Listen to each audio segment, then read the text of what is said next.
오늘 말씀의 제목은 2022년 예수님이 오시면 알아볼 수 있을까? 라고 하는 제목입니다. 지난 한 달 동안 Don't Look Up이라고 하는 영화를 보고 오늘 예배 때, 오늘 설교 때 와달라고 부탁을 드렸는데 다 보셨죠? 예, 오늘 스포일러가 많습니다. 예. Don't Look Up이라는 영화는 2021년 작년 12월에 개봉한, 정확하게 말씀드리면 넷플릭스라고 하는 곳에서 오픈한 영화, 2달 연속해서 영화 부분 1위를 차지했던 영화입니다. 아담 맥케이라고 하는 감독인데요, 이 아담 맥케이는 코미디류의 영화를 보통 만들었던 감독이죠. 하지만 웃고 넘어가기에는 그 안에, 이 영화 안에 항상 메시지를 담고자 노력했던 감독이기도 합니다. 돈 룩업도 바로 그런 아담 맥케이 감독의 전형적인 영화 중에 하나였습니다. 주인공이 제니퍼 로렌스하고 레오나르도 디카프리오가 주연한 영화인데요, 해성 충돌을 다루고 있다라고 생각해서 SF나 공상과학 영화라고 생각하면 안 되고요, 그렇게 생각하고 봤다가는 머리가 띵한 그런 영화의 내용을 담고 있습니다. SF라기보다는 블랙 코미디의 사회 풍자를 하고 있는 영화라고 할 수 있습니다. 내용은 이렇습니다. 천문학자 교수인 랜들 민디라고 하는, 레오나르도 디카프리오가 주연을 했던 부분인데요, 그리고 대학원생인 제니퍼 로렌스가 지구를 향해 날아오는 혜성을 천문학과 수학적인 방법으로 찾아내죠. 자세히 관찰하고 천문학적인 계산을 통해서 보니 그 혜성이 에베레스트만한 산의 크기로 지구에 충돌할 가능성이 굉장히 높다라는 사실을 발견하게 됩니다. 그대로 충돌하게 되면 지구는 멸망할 것이다 라는 것이죠. 그것을 알리고자 나사에 있는 박사를 찾아갑니다. 하지만 나사 박사는 그것이 중대한 사건이라고 생각하고 그것을 미국 백악관에 알리게 되죠. 그래서 민디 교수하고 케이티, 그 대학원생 이름이 케이티인데요, 그 케이티와 급하게 백악관에 가게 됩니다. 대통령 일정에 있어서 조금 대기를 하고 있다가 이제 대통령을 만나게 됩니다. 대통령을 만나서 그 얘기를 하게 되는데 이 대통령은 관심이 없습니다. 곧 있을 선거와 대법관 지명 문제에 정신이 팔려서 혜성이 지금 지구로 오고 있고 그거와 충돌하게 되면 지구가 멸망이 될 것이라는 그 이야기에는 전혀 관심을 갖지 않죠. 백악관에서는 전혀 소통이 되지 않고 자기들의 이야기가 반영되지 않는 것을 깨닫고 이제 방송국, 미디어를 찾아가게 됩니다. 언론을 찾아가게 되죠. 뉴욕 헤럴드 신문에 찾아갔지만 그것을 기사화하기 전에 이것이 이슈가 되어야 된다라고 하는 이유로 미국의 인기 아침 방송 토크쇼에 나가게 되고 그곳에서 해성 충돌을 알리지만, 여러분 아시는 대로 이 토크쇼가 어떤 얘기든 굉장히 재미있는 가십거리로 만드는 것처럼 이 영화에서도 이 중대한 사건을 굉장히 가벼운 사회적 가십거리로 만들어 재미있게만 이야기합니다. 이에 화가 난 그 대학원생 케이티가 방송 중에 화를 내며 나가버리고요, 그것을 변명하던 민디 교수는 오히려 방송국 사람들에게 성품이 좋다고 생각해서 계속 출연하게 되죠. 그러던 중에 백악관에서 다시 대통령이 찾는다라는 소식을 듣고 백악관에 가게 됩니다. 굉장한 호응을 얻는 척 했지만 사실 이유는 이 대통령의 지지율이 계속 떨어지고 그것을 만회하기 위해서 지구 대충돌, 지구 대멸망설을 사회에다가 유포해서 그 가운데 지지율을 다시 찾으려고 하는 대통령의 정치적 의도가 있었습니다. 그럼에도 불구하고 그래도 지구를 구할 수 있다면 이 민디 교수는 대통령의 그 생각을 통해서 이 지구로 좀 날아오고 있는 혜성을 쪼개는, 그것을 궤도를 변경하는 프로젝트에 참여하게 됩니다. 그런데 갑자기 해성 궤도 변경 프로젝트는 취소가 됩니다. 긴급하게 계획이 수정이 됩니다. 알고 봤더니 아주 유명한 IT 또는 우주기업 CEO인 피터 이셔웰이 미국 대통령을 설득해서 이 해성 안에는 희조류가 너무 많이 있다, 희토류가 많이 있다, 희토류를 그대로 가져오면 스마트폰이나 IT 기기에 사용할 수 있으니 이걸 30개로 쪼개서 지구 곳곳에 해성으로 내려오게 하고 그것을 자기네들이 채취해서 자기들의 소유로 갖게 하자라는 것을 제안하고 대통령은 그것을 받아들인 겁니다. 이에 민디 박사는 그렇게 해서 실패를 하게 되면 모든 것이 죽고 끝날 텐데, 그렇게 해서 그 희토류를 얻기 위해 해성을 30개로 나누는 것이 뭐가 중요하냐, 모든 사람이 죽고 멸망하면 끝인데 우리가 이렇게 하면 안 된다라는 것을 주장하지만 받아들여지지 않죠. 이러한 새로운 계획은 극비로 진행이 되고 민디 박사는 이 소식을 자기 대학원생이었던 KT에게 전합니다. KT는 그 소식을 듣고 사람들에게 SNS를 통해서 곳곳 사람들에게 전하게 되죠. 그리고 그 극비 계획은 사람들이 알게 됩니다. 그러자 사람들이 폭동을 일으키고요. KT는 국가 기밀을 세상에 누설했다, 또 폭동을 일으켰다라고 하는 혐의로 FBI에 체포가 됩니다. 한편 민디 교수는 이 백악관 과학 수석 고문이 되어서 대통령을 보좌하게 되는데, 이렇게라도 백악관에 있어서 해성의 충돌을 막을 수 있다면 계속 있겠다라고 생각하죠. 그러면서 민디 교수는 그래도 백악관을 출입하는 주요 직책을, 이 사람이 시골에 있는 대학교에서 백악관의 주요 직책을 얻었으니 사람이 계속 업이 되고 교만해져서 이 토크쇼 진행하는 여성 진행자랑 바람도 피게 됩니다. 하지만 자신은 백악관에서 얼굴 마담인 것을 알게 되고요. 민디 박사가 이 백악관에서 자신은 얼굴 마담인 것에 불과한 것을 깨닫고 이제 더 이상 자신의 주장이 관철되지 않는 것을 알게 됩니다.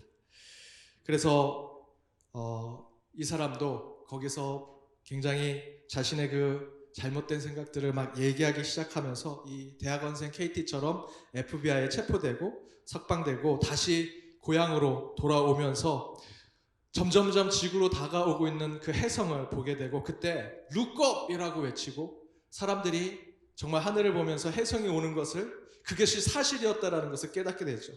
그럼에도 불구하고 세상은 룩업파와 돈 룩업파, 하늘을 보고 해성이 오는 것을 봐야 된다, 이제 이 지구가 멸망하기 직전에 있다라고 하는 것을 생각하는 그 그룹과 돈 룩업파, 볼 필요 없다, 이건 정부의 프로파간다, 선동에 의해서 지금 만들어진 가짜 이야기다라고 하면서 해성 존재 자체를 부정하고 그것을 이용하려고 하는 두 파로 세상이 나눠지게 됩니다.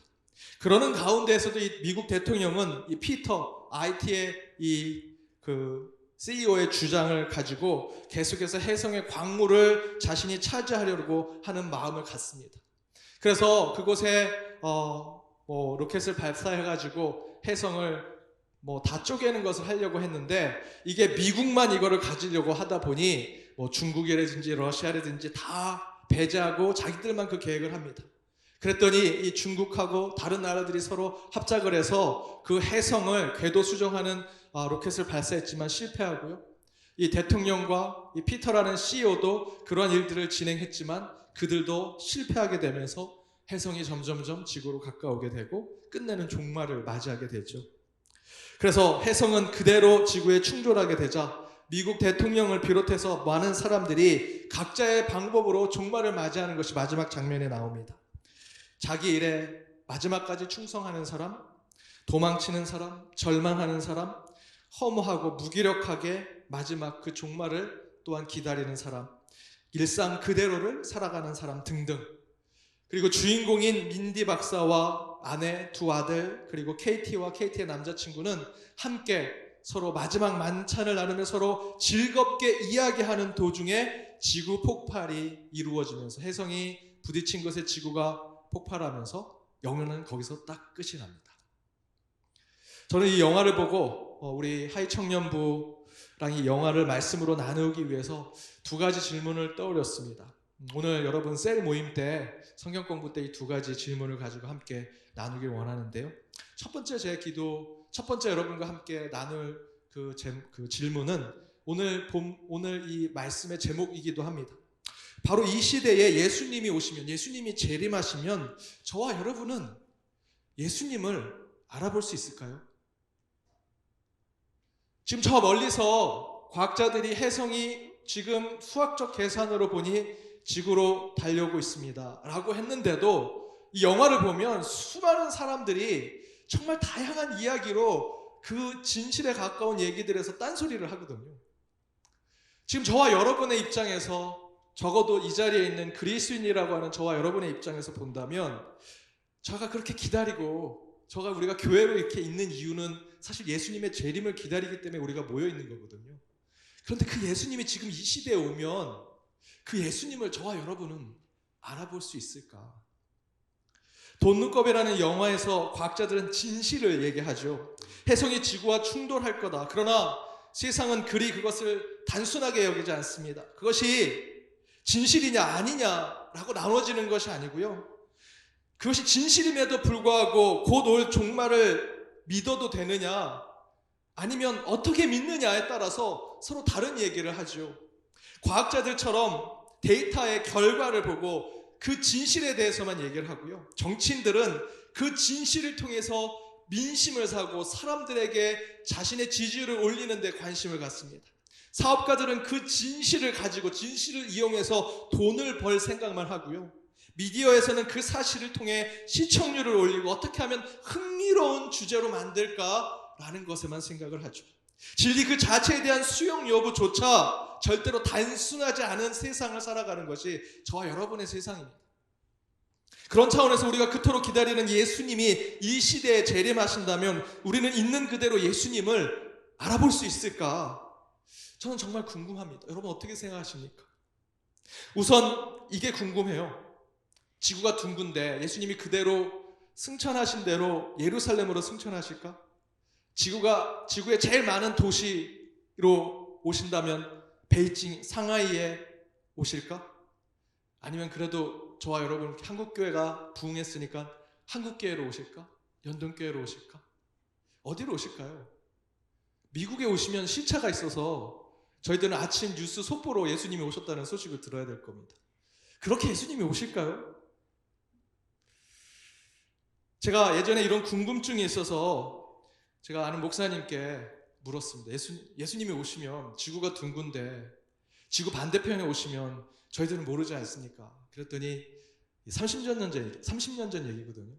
그때 제 담당하던 목사님이 뭐라고 얘기했냐면, 야 주용아, 이젠 인터넷이 생기면 인터넷으로 예수님이 오시면 전 세계가 다 같이 볼 수 있을 거야.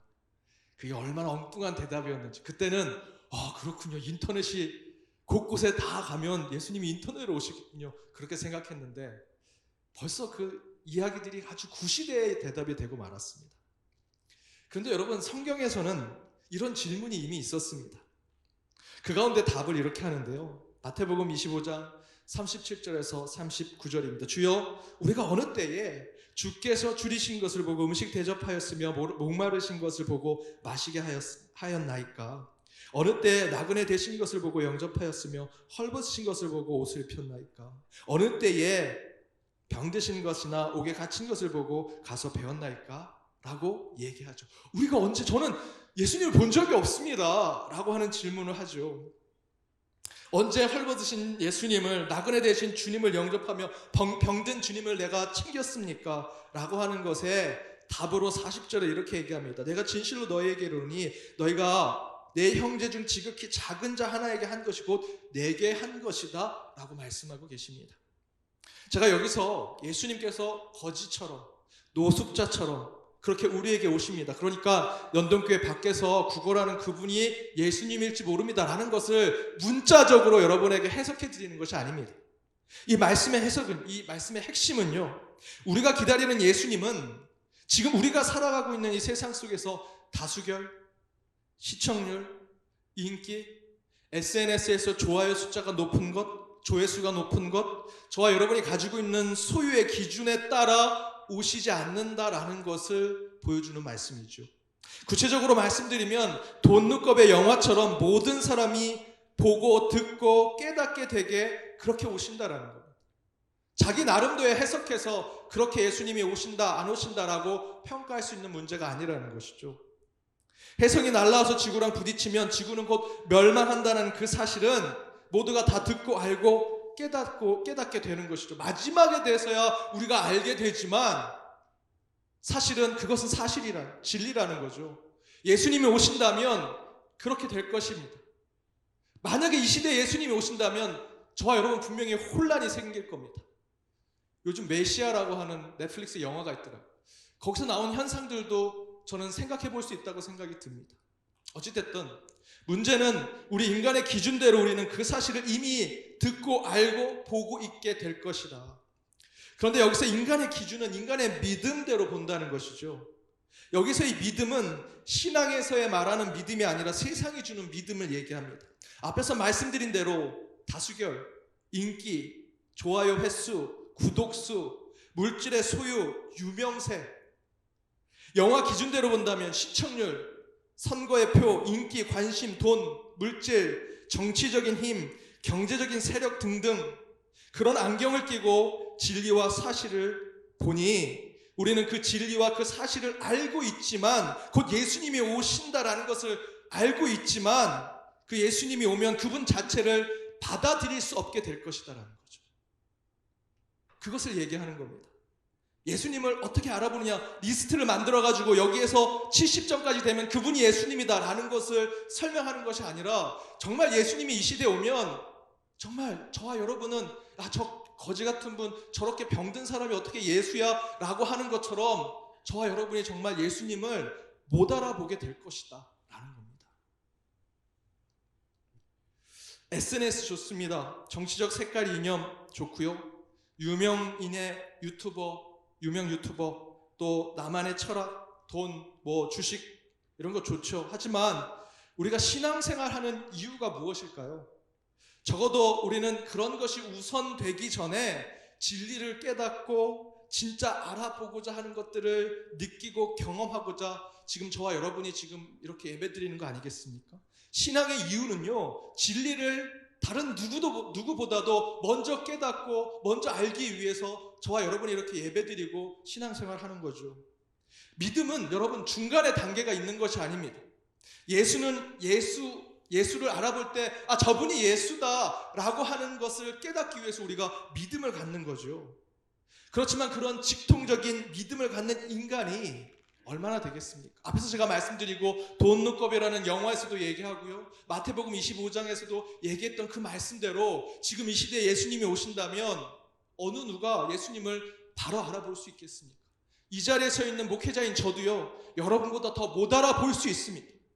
제 안에는 수많은 색안경을 끼고 있기 때문에, 그리고 제 안에는 믿음이 있다, 믿습니다 라고, 저는 내가 목사입니다, 저를 믿어주세요 라고 할지라도 제 믿음은 사실은 지금 여러분과 비교한다면 사람의 기준으로 서로 비교할 수 없거든요. 하나님의 기준으로 본다면 제 믿음은 여러분보다 못할 수도 있다라는 것이죠. 믿음 교회에서 강조하지만 저는 믿음을 그렇게 강조하는 교회일수록 솔직히 의심이 많이 됩니다.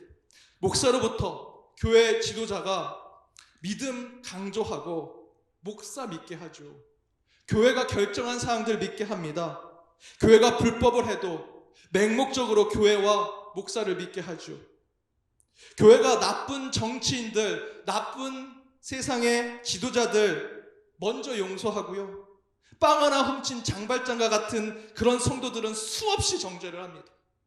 그게 과거의 한국교회 역사고요, 우리의 모습입니다. 정말 저와 여러분이 제대로 된 믿음을 가지고 있다, 직통으로 이분이 예수님이구나 라는 것을 알 수 있는 믿음을 지금 우리 교회가 가르쳐 줄 수 있고 여러분의 신앙이 그런 믿음이 있다라고 자신할 수 있겠습니까? 저는 이런 반성 속에서 김수환 추기경의 이야기를 우리가 들을 필요가 있다고 생각합니다. 천주교인들이 10,000명 정도 순교한 절두상 그 성지 입구에 들어가다 보면 그 지하 입구에 김수환 추기경이 쓴 그 팻말이 그 위에 써 있습니다. 뭐라고 써 있냐면, 그리스도는 당신만을 믿습니다. 그리스도는 당신만을 믿습니다. 저는 이 신앙이 믿음이 왜곡되고 진리를 색안경을 끼고 보는 이 시대에 우리 그리스도인들이 가져야 할 신앙이라고 믿습니다. 내가 잘 믿어서 앞에 말씀드렸던 대로 좋은 언론이 좋은 신문이 나오고요, 아주 대단한 대통령을 우리가 세우고 정말 아주 완벽한 교회를 세우면 예수님이 바로 내려오면 다 알아볼 수 있을까? 절대 그러지 못한다라는 것이죠. 그럴 수 없습니다. 완벽한 언론, 완벽한 교회, 완벽한 목사, 완벽한 신앙이 이 땅에 있을 수 없습니다. 거기에 이 김수현 추기경이 얘기하시는 것이 뭡니까? 그리스도가 저와 여러분을 믿는다는 겁니다. 내가 예수를 믿는 게 아니고요, 예수님이 저와 여러분을 믿는다. 다시 질문으로 돌아와서 이 시대에 예수님이 오시면 우리가 예수님을 알아볼 수 있을까? 믿음이 좋다, 자랑하지만 저는 영화의 돈룩겁처럼 우리도 이곳에서 딴소리를 분명히 할 겁니다. 여기서 과학을 공부하신 분들, 철학을 공부하신 분들, 복지를 공부하신 분들, 뭐 회사를 다니시는 분들 등등 여러분이 끼고 있는 색안경으로 이게 예수님이 아니야, 예수님은 아니야 라고 우리 연동교회 하이 청년부 안에서도 반으로 갈라질 겁니다. 도리어 우리는 내 믿음, 내 신앙, 내 종교성, 내가 가진 것을 자랑하는 것보다는 예수님이 나를 알아봐 주실 그 순간, 그때를 잠잠히 기다리는 것이 어쩌면 진정한 신앙이 될 수 있습니다. 내가 잘 믿어, 재림주 예수를 알아본다, 내가 신앙이 좋아서 믿음이 좋아서 재림하신 예수님을 내가 알아볼 수 있어 라고 하기보다는 나보다 먼저 죄인된 나를 알아봐 주시는 예수님이 진실한 나의 주님이라고 고백하는 것, 잠잠히 그분이 나의 구원자라고 고백할 때 그것이 저와 여러분의 진정한 신앙이 된다는 것이죠. 저와 여러분이 믿음이 좋아서 예수님을 알아보는 게 아니고요, 저는 거꾸로 된다고 생각합니다. 진짜 이곳에 하나님이 보시기에 합당한 믿음의 사람이 있다면 예수님이 재림하셔서 그분에게 예수님의 모습을 보여주실 겁니다. 저와 여러분이 알아보는 게 아니고요, 예수님이 우리를 믿어서 우리를 구원해 주신다. 또 다른 한 가지는 우리는 겸손히 나와 다른 사람들의 의견과 그들의 생각을 존중하고 인정해야 한다고 생각합니다. 과학자는 문학가의 그 이야기들을 경청해야 하고요, 시인은 때로는 컴퓨터 공학자의 생각을 귀담아 들어야 되고, 물리학자는 소설을 읽고 세상을 보도록 노력해야 합니다. 목사는요, 지금 이 자리에 있는 여러분 가운데 분명히 전문적인 지식을 가진 여러분과 소통하며 이야기하면서 함께 신앙과 교회를 세워가야 한다는 것이죠. 저는 이제 세상은 절대로 꼬챙이 하나로, 피라미드와 같은 조직적 구조로, 칼과 같은 것으로 식량을 구할 수 있는 시대가 아니라고 생각합니다. 저와 여러분의 이 시대에는요, 이제 그 칼로, 창으로 식량을 구하거나 우리의 지식을 넓히는 시대가 아니라 이제는 그물과 같은 것으로 저는 지식과 우리의 구원의 방법을 찾아야 된다고 생각합니다. 여러분, 그물을 어떻게 만듭니까? 긴 줄을 서로 매듭을 수없이 만들 때 그 그물이 만들어져서 물고기를 잡을 수 있는 거죠. 과거에는 꼬챙이로 물고기 한 마리를 잡고 그것을 많이 가진 사람이 높은 자리에 올랐지만, 이제는 그것이 아니라 목사가 한쪽을 잡고 성도 중에 회사를 다니고 직장을 다니고 연구원으로 있고 또는 과학자로 또 여러 가지 자기의 직분을 가진 사람들이 그 그물을 서로 쥐고 널리 던져서 함께 그 그물을 끌어올릴 때 진짜 물고기를 잡을 수 있는 거죠. 저는 이제 그런 시대가 되었다고 생각합니다. 저는 이 영화가 그것을 보여주고 있는 것이죠. 내가 아니면 다른 사람들은 다 적이고 원수가 되는 것이 영화에서 설명하고 있는 겁니다. 그러나 그리스도교는 그런 부분에서 화해하고 평화를 나누고 용서하고 대화를 하는 그런 종교로 나아가야 합니다.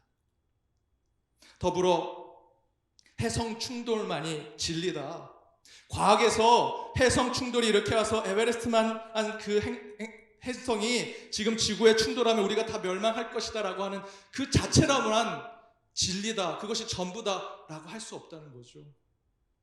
그 충돌로 인해서 어떤 일이 벌어질 것인지, 윤리학자들은 그 충돌 직전까지 우리는 어떻게 인간의 윤리를 지켜가면서 살아갈 것인지, 그 가운데 정치인들은 어떻게 혼란을 수습해 가면서 사람들이 서로 화해하고 용서하고 서로 화합하면서 지금의 이 어려움을 이겨낼 것인지, 종교인들은 그 가운데 종교로 함께 지금의 이 어려움을 타개해 갈 것인지를 서로 논의하고 협력하고 함께 하면서 그 진리, 그 사실 안에 같이 만들어가는 공동체를 세워가야 한다는 것이죠.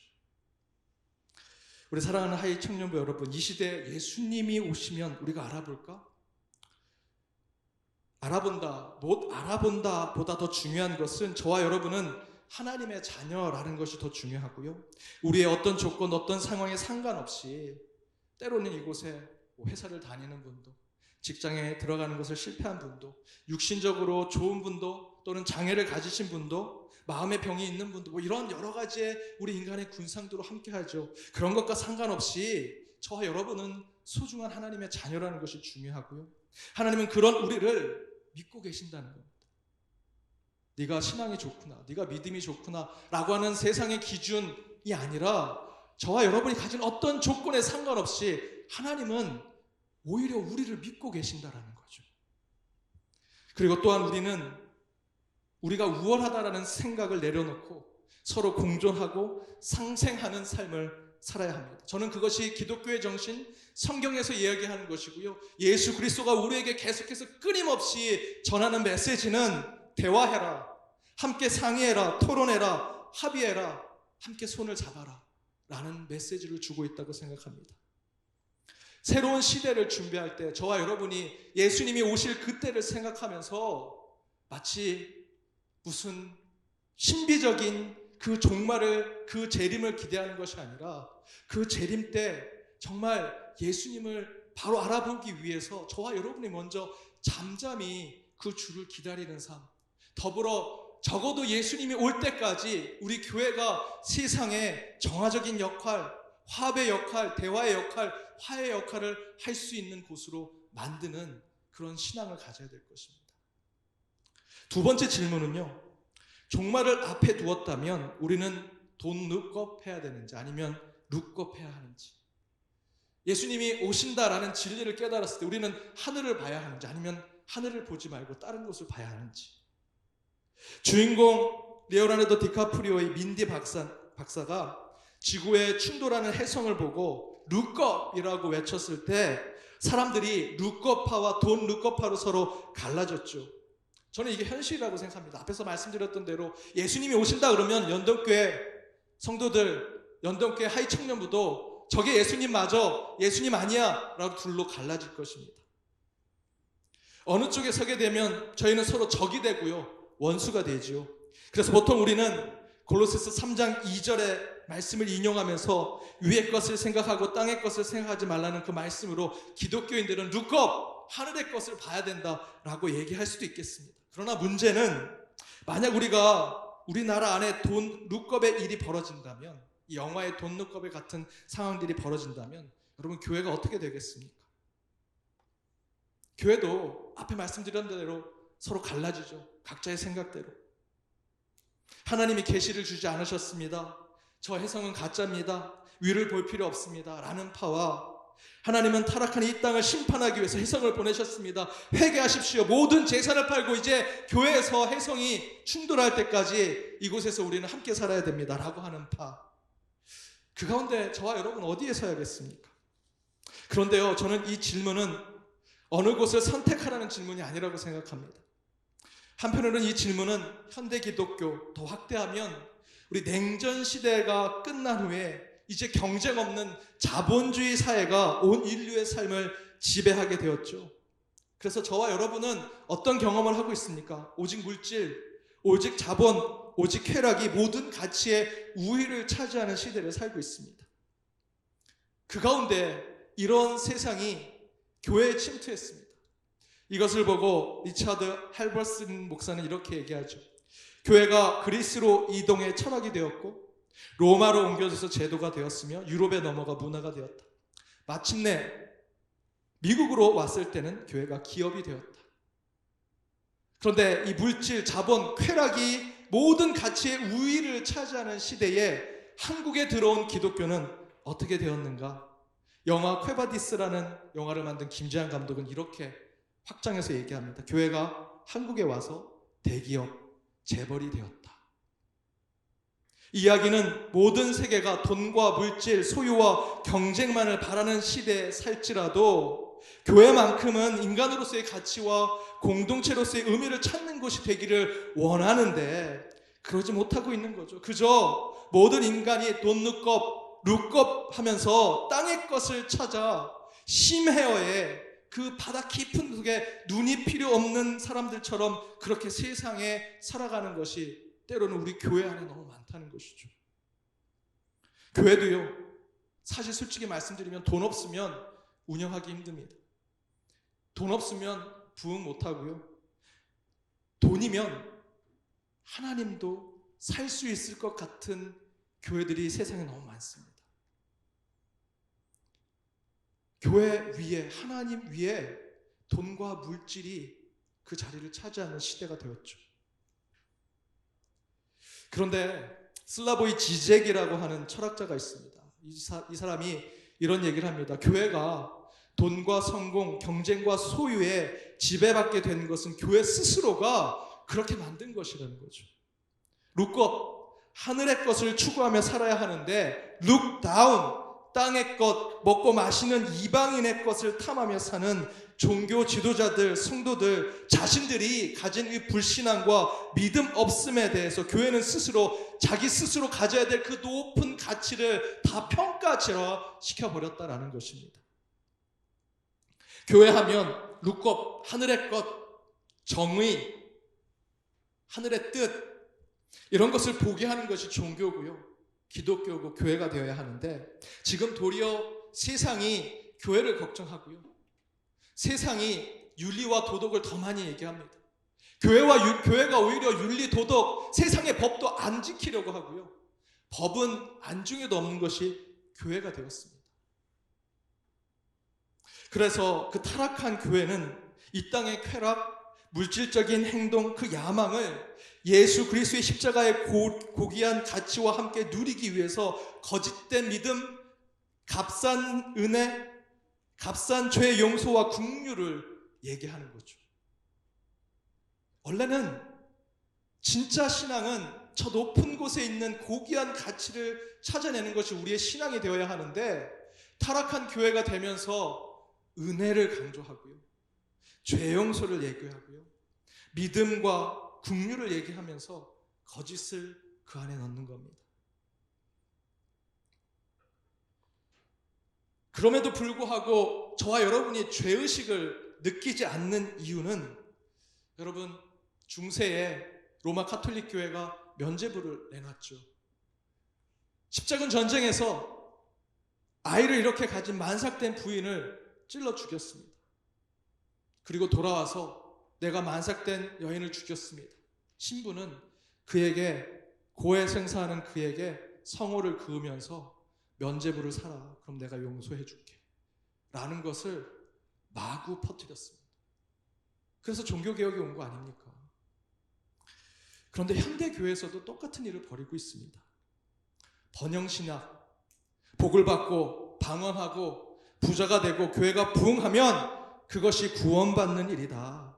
그것이 하나님의 뜻이고 믿음을 확인하게 되는 것이다 라고 말하면서 물질 만능 시대의 교회가 눈에 보이진 않지만 다른 방법으로 저와 여러분에게 면죄부를 팔고 있는 거죠. 이에 대한 이 지젝이라고 하는 철학자는 그렇게 최고의 가치, 룩업, 하늘에 있는 것을 보고 나아가야 될 교회가 저급한 세속의 삶을 공유하고 같은 급으로 여겨지는 성직자와 교회를 경험하면서 죄의식이 줄어드는 거죠. 저와 여러분이 중세시대처럼 면죄부는 팔지 않지만 지금 이 단에서 설교하면서 여러분 부자가 되면 하나님이 용서해 주는 겁니다. 물질의 복을 받으십시오. 그러면 하나님이 여러분과 함께 있는 것입니다. 라고 하는 보이지 않는 면죄부를 여러분이 받아가면서 저와 여러분은 죄의식은 안 생기지만 불안을 느끼게 되죠. 그렇지 않습니까? 교회를 다니면서도요 불안해요. 그래서 신학교하고 교회가 뭘 합니까? 상담을 가르칩니다. 심리학을 가르치고요. 먼 그 수많은 세미나를 열어서 죄의식은 싹 가리고 불안을 느끼는 성도들에게 죄 아니야. 그냥 불안한 거야. 그 불안한 마음 심리적으로 안정시켜 줄게.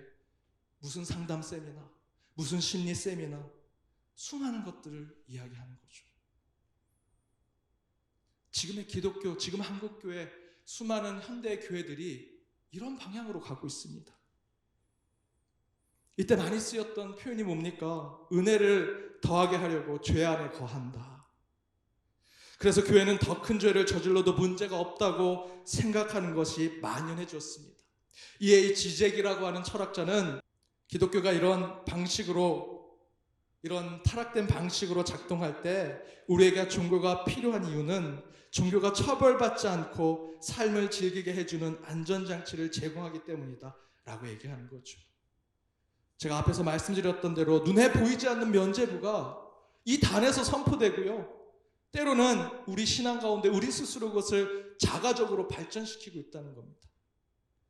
그래서 이 지젝이라는 철학자는 이런 제안을 합니다. 그렇다면 도리어 무신론자가 훌륭한 그리스도인이 될 수 있고 또 그렇게 돼야 하는 것이 아닌가라고 얘기합니다. 실제로 예수님께서 십자가에서 돌아가실 때 예수님은 눈껍 하늘을 보라 하며 종교라는 마약에 취해 이것이 내 운명이야, 나는 죽고 부활할 거야, 죽음이 두렵지 않아 라고 하셨냐라는 것입니다. 그러지 않았거든요. 예수님이 그 십자가에서 뭐라고 하셨습니까? 내가 여기서 죽고 이제 부활하면 내가 너희들에게 면죄부를 쏴줄게 라고 하지 않으셨고요, 그 십자가 위에서 엘리 엘리 라마 사박단이라를 외쳤어요. 나의 하나님 나의 하나님 어찌하여 나를 버리시나이까. 하나님이 부재하시고 하나님이 없고 하나님이 무능하고 하나님이 믿어지지 않는 고백을 십자가 위에서 예수님이 하신 겁니다. 그 십자가 위에서 하나님 없음을 경험한 그 예수님이 진짜 예수님 아닙니까? 그런데 바로 그런 불신, 무신, 무능에 대한 경험을 한 후에 우리는 완전한 죽음을 경험하고요, 그리고 나서 부활해야만 진정한 종교적, 신앙적 부활을 경험하는 것입니다. 하이델베르크 요리문답 중에 살아서나 죽어서나 우리가 유일한 위로를 받을 수 있는 것이 무엇이냐? 그 질문에 이렇게 대답합니다. 다음의 세 부분을 알아야 한다. 첫째, 나의 죄와 비참함이 얼마나 큰가. 둘째, 나의 모든 죄와 비참함으로부터 어떻게 구원을 받는가. 셋째, 그러한 구원을 주신 하나님께 어떻게 감사를 드려야 하는 것을 알아야 한다. 저와 여러분이 진정한 신앙의 위로를 받기 위해서 첫 번째 가져야 될 마음이 뭐냐면 내가 얼마나 비참한 존재인가를 깨달아야 한다는 것이죠. 여기서 말하는 비참함은 좌절스럽고 절망스러운 감정을 얘기하는 것이 아닙니다. 하나님이 없는 상태, 하나님을 느낄 수 없는 인간의 상황을 얘기하는 것이죠. 그런데 바로 그런 인간의 경험 속에서 우리는 진정한 위로를 받을 수 있다라고 하이델베르크 요리문답에서 얘기합니다. 하나님 없는 비참한 저와 여러분의 상태가 어디에 있습니까? 전 적어도 지금 여러분이 그것을 경험하고 있다고 생각합니다. 2022년 코로나 막바지에 다루는 학교도 제대로 가보지 못하고 한국 사회 청년이 되었지만 어느 직장에 가야 될지, 내가 어떤 미래를 살아야 할지 아무것도 보이지 않는 여러분의 일상이 어쩌면 바로 예수 그리스도가 그 십자가 위에서 나의 하나님 어찌하여 나를 버리십니까? 라고 하는 하나님의 부재, 하나님의 없음, 하나님이 믿어지지 않는 그런 상황이 있는 여러분의 현실과 일상이 바로 그 순간이라고 저는 생각합니다. 혜성이 날라와 종말이 가까움에도 불구하고 그저 일상에 충실히 살 수 있는 그 상황이 어쩌면 저와 여러분, 지금 저와 여러분이 경험하는 지금의 이 상황에서 도리어 하나님이 지켜주셔서 감사합니다. 지켜주지 않은 저들이 코로나에 걸려서 다 죽고 다 세상을 떠났지만 그래도 나는 코로나에 안 걸리게 해주셔서 감사합니다라고 하는 타락된 신앙심을 고백하는 것이 아니라 내가 세상에 나가보니 하나님이 없는 것 같습니다. 하나님 어디 계십니까? 라고 저와 여러분의 현장에서 삶의 그 자리에서 그렇게 외칠 수 있을 때 바로 그때 진정으로 하나님의 가치를 발견하게 된다라고 저는 믿습니다. 어쩌면 저와 여러분 지금의 한국교회가 꿈이 없고요, 기대할 수도 없고 소망도 없고 내일도 없는 것 같고, 사실 저는 그렇습니다. 지금 한국교회가 정말 내일이 있을까라는 생각이 들거든요. 비전도 없고. 근데 오히려 저와 여러분이 여전히 이곳에 이렇게 앉아서 예배를 드리고 있다면 그 가운데 정말 하나님께서 소망을 주시지 않을까요? 저는 우리 기독교는 돈누껍, 루껍 모두가 우리의 현실의 삶이 되어야 한다고 생각합니다. 그 안에 소망과 희망을 찾아야 한다면 하늘만 바라봐서도 안 되고요, 땅만 봐서도 안 됩니다. 하늘과 땅 모두 바라봐야 하고요. 하나님도 봐야 하고요. 죄인도 바라봐야 합니다. 교회도 봐야 하고요. 세상도 봐야 합니다. 장애인도 봐야 되고요. 비장애인도 바라봐야 합니다. 남자도 바라봐야 하고요. 여자도 바라봐야 합니다. 모든 것 안에서 하나님의 뜻을 발견하는 신앙을 살 때 그 안에 참된 그리스도인의 삶이 저는 나타난다고 생각합니다. 사랑하는 여러분, 돈룩겁이라는 132분짜리 영화지만 저는 이 안에서 성경의 진리, 하나님의 꿈을 발견할 수 있다고 생각합니다. 더불어 그 안에서 현미경으로 보면 참으로 지리멸멸한 저와 여러분의 그 대단하지 않는 인간의 삶이 그곳에서 매번 반복되는 지루한 삶이 연속되고 있는 것을 깨닫게 되죠. 그래도 살아야죠. 그게 신앙 아니겠습니까? 신앙은요, 여러분의 믿음의 수치를 따지는 게 아니라 하나님께서 호흡을 주셨다면 그 호흡대로 살아가는 것이 신앙입니다. 하늘을 보던 땅을 보던 혜성이 오던 혜성이 그저 지나가던 아니 혜성이 충돌되던 그저 저와 여러분은 지금 이 시대를 살아가기만 한다면 그 가운데 하나님께서 길을 찾게 해주시고 그 가운데 소망을 갖게 해주시고 된다면 하나님께서 그 일상 가운데 조금이라도 발전된 진보를 이루도록 만들어 주시리라 생각이 듭니다. 저와 여러분이 특별히 우리 하이 청년부가 작은 것, 소소한 것에서부터 하나님의 뜻을 찾아가길 바랍니다. 이 돈룩겁이라는 영화가 제 나름대로 이렇게 해석해서 여러분과 말씀을 나눴지만 특별히 오늘 성경 공부할 때 제가 말씀드렸던 이 설교 내용보다 더욱더 풍성하고 또 여러분의 삶이 그대로 스며져서 나타나는 하나님의 말씀으로 서로 나눠지기를 간절히 바랍니다. 제가 기도하고 축도하고 마치겠습니다. 하나님 감사합니다. 주님께서 허락하신 이 예배 가운데 임재하셔서 이 시대 예수님이 오시면 우리가 어떻게 알아볼까? 그 가운데 우리가 하늘을 보는 삶, 땅을 보는 삶, 무엇이 신앙인지 돌아보게 하심을 감사드립니다. 내 것만을 과시하고 자랑하고 충족하는 것이 아니라 서로 협력하고 소통하고 대화하고 나눔으로 바로 주님 그때를 준비하는 저희들이 되게 하시고 하늘을 보기 위해 반드시 땅을 보고 세상의 문제, 지리멸렬한 우리의 상황들을 수용하며 그 가운데 참된 하나님의 가치를 발견하는 우리 하이 청년부의 모든 우리 주의 백성들이 되게 하여 주옵소서. 이들이 가는 학교, 직장, 가는 곳곳의 일터, 그것이 어떤 자리이든 그곳에서도 함께 주의 뜻이 드러나게 하여 주옵시고 그곳에서 때론 하나님의 부재, 하나님의 없음을 발견할지라도 가장 높은 곳에 계신 하나님이 우리와 함께 계시고 그곳에서 예수 그리스도를 죽음에서 부활케 하신 능력이 우리 한 사람 한 사람의 삶 가운데 드러나게 하여 주옵소서. 지금은 우리 주 예수 그리스도의 은혜와 하나님의 사랑과 성령의 교통하심이 오늘 말씀을 통해 하늘을 보기 위해 우리 안에 지리멸렬한 삶을 인정하게 하시고 그 안에서 작고 소소한 것에 소망과 꿈을 발견하여 하늘의 가치를 찾아가는 우리 연동 하이 청년부 모두가 되기를 바라오며 그런 신앙을 다짐하는 모든 예배자들과 그들의 학업, 학교, 가정과 그리고 하이 청년부 위에 이제로부터 영원까지 함께 하옵시기를 간절히 축원하옵나이다. 아멘.